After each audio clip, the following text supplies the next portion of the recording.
What's up guys? So right now I'm working on the MR2 and I've already went ahead and pulled a whole bunch of stuff off. I pulled the intake off, I pulled the wiring harness apart and a couple other things, just some lines and stuff. And I'm just trying to get it cleaned up for right now. I also pulled my shifter cable bracket off. You guys have not seen this yet. So it could look better, but that's pretty much how it is done. This tab right here just bolts to the tranny. That just kind of holds it all secure. Could look better, but I have this off because I'm gonna paint that. And I also got some K-tuned parts from Brent. So this is like an EGR delete for the upper coolant line right here. That slides on over there. I also got the AC and power steering delete pulley. So need some parts to finish that, but I will get that installed. And also now that I have the intake off, I can show you guys how I did this back coolant line. So all it is just a piece of flex. It's like 20-inch flex tubing or something like that. I got it at Napa, and I had to Dremel off a piece on this water hose back here so I could pivot that upward like that, because originally it was pointing this way and it wouldn't reach like that. So I just got that piece of flex on there, and that loops around to the factory coolant line down there, and that works nicely.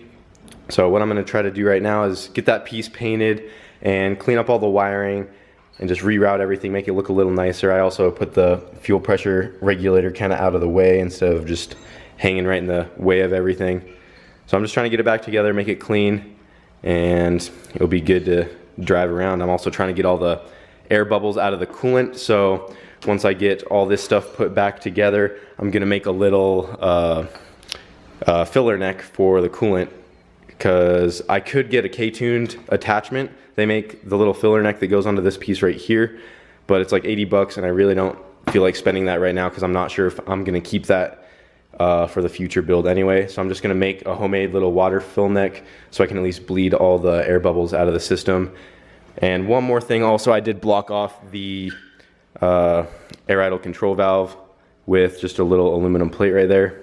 So I'm just really trying to get that idle straightened out.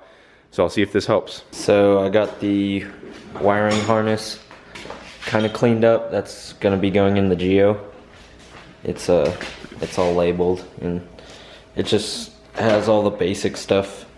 The rest I wrapped up and zip tied so I don't cut it out, but it's gonna be out of the way. And on this stuff is the last stuff I need to clean up, but here's the ignition, and I'm gonna use the one off the Integra that it came out of. I just need to get this off. It's the ignition cylinder, so that'll bolt right there, because luckily the guy I got it from gave me the key, which is way better than the Geos. It's all my Geo keys, the half of it's gone, they're all ground off, but just gotta grind those out and just take a flathead, and I already did one of them. I can take this off and go put this cylinder on the Geo steering column.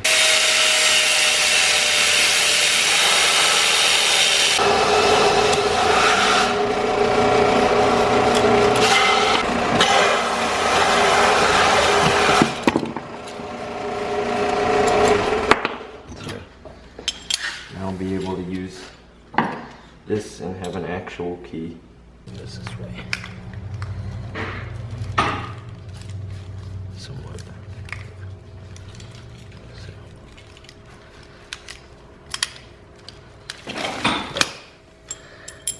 It's pretty simple. And then I can just drill this. I believe this is the pin that locks your steering wheel if the key's not in it. I'll just take that out. Alright, so now I'm going to start on making my little water neck. And this is going to be a little ghetto, but it's just for now, just to make sure I can get coolant in it and top it off and try to get all the air bubbles out of it. So what I'm going to do, I found this pipe over at PFI, and it's the perfect size to fit into a coolant, or like a, what size is this, like 1.25 inch coolant line. Fits in there snug, and then I'm going to just connect that right there with another piece of line onto there, and then I'll weld this guy on in between those. Have an O2 bung right here, weld that on top, and I have a plug for it, so then I can just fill it right through there for now, and that should work. Definitely a little ghetto, but it's whatever. Just that way you can bleed it or what? Yeah, so at least I can get coolant in it and it won't be as hard. I don't have to take off a line to fill it through the line anymore and use a funnel. So I can just pour it right through there. And it won't have any sort of overflow, but as long as it doesn't overheat, it shouldn't be an issue.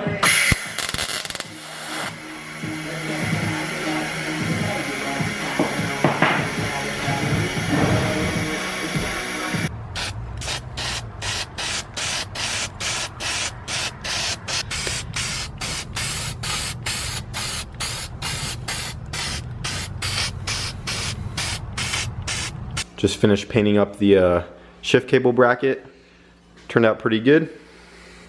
So like I said before, it could be cleaner if I made this tab on the bottom like not so ghetto looking, but it was easy to do it like that. So that's how I did that. Gonna get that put back on there.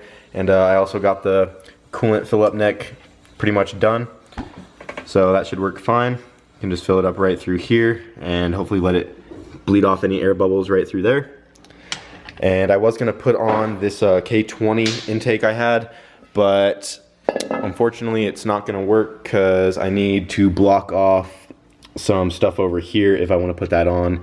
And I don't have any way to do that right now, so I'm just gonna put the original K24 intake back on it and get all the wiring put back in there. It's still gonna look a little messy, but it's definitely a lot cleaner in there. And having this coolant fill up neck right there will be a lot more convenient for me. So I'm just gonna go ahead and get it all put back together and she should be good to go. Time to add water for step number 3. Get your water.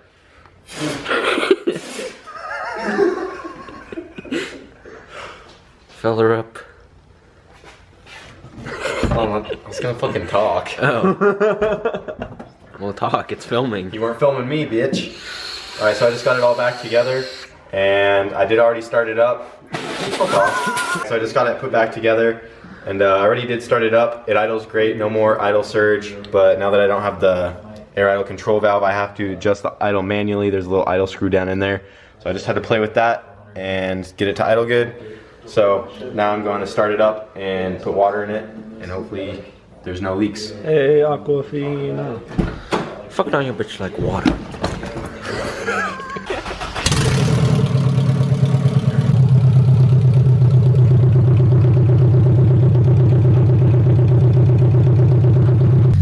So Killian got a new car today. My Geo blew up. Yeah. You wanna say what it is? You wanna get better light? We can show it later. It's a Nissan 200SX SER, so it has the naturally aspirated SR20 on it, front wheel drive.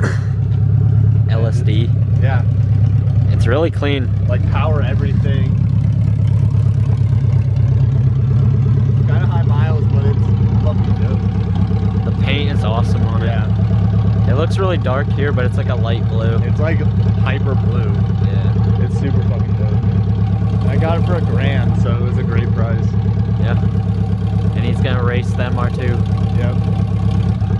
So, ready? Run the MR2. Yeah. Let me just make sure it warms up good. All right.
Be faster when turbo.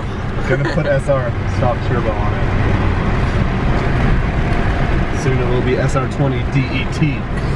True. T at 60 horsepower.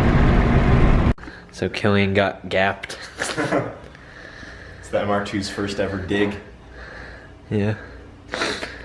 It probably makes like around 180 to 200. Well, these motors stock are only 160.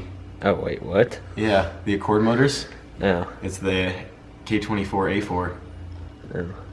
But with a good tune, they can put that like to the wheels. So I don't know. It's like it has like a tuned K-Pro file on it. It's like a tuned motor. Oh. So I don't know what it makes, but it's probably only like maybe 140 right now to the wheels, if that.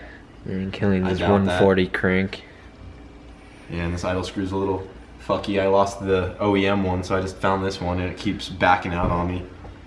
So I just got to find a little lock nut for it, but MR2 runs good. Doesn't have idle surge anymore, which was really annoying. And also I lost my bung for this freaking coolant thing, so I just used this old wideband sensor in there. And it sealed it up nice. This thing doesn't work anyway, so. One way to do it. What's that? One way to do it. Yep.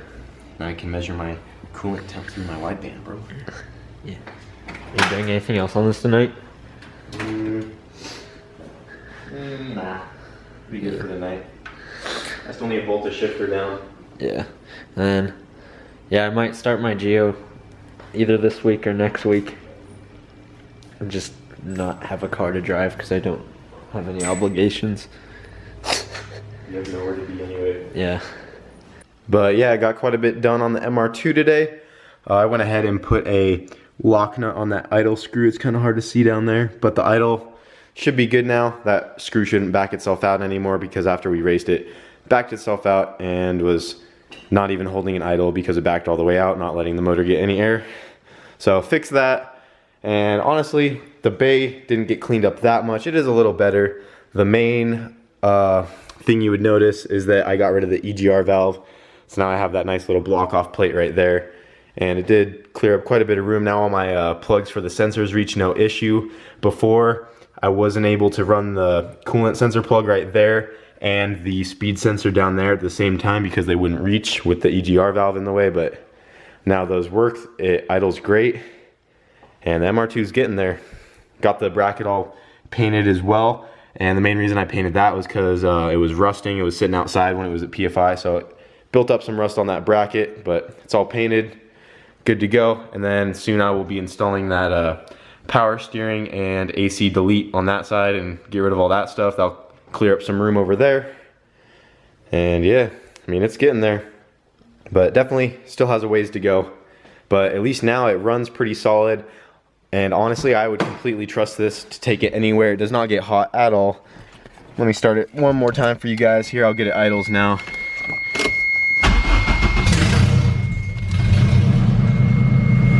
So, idle's really nice now. No more idle surge.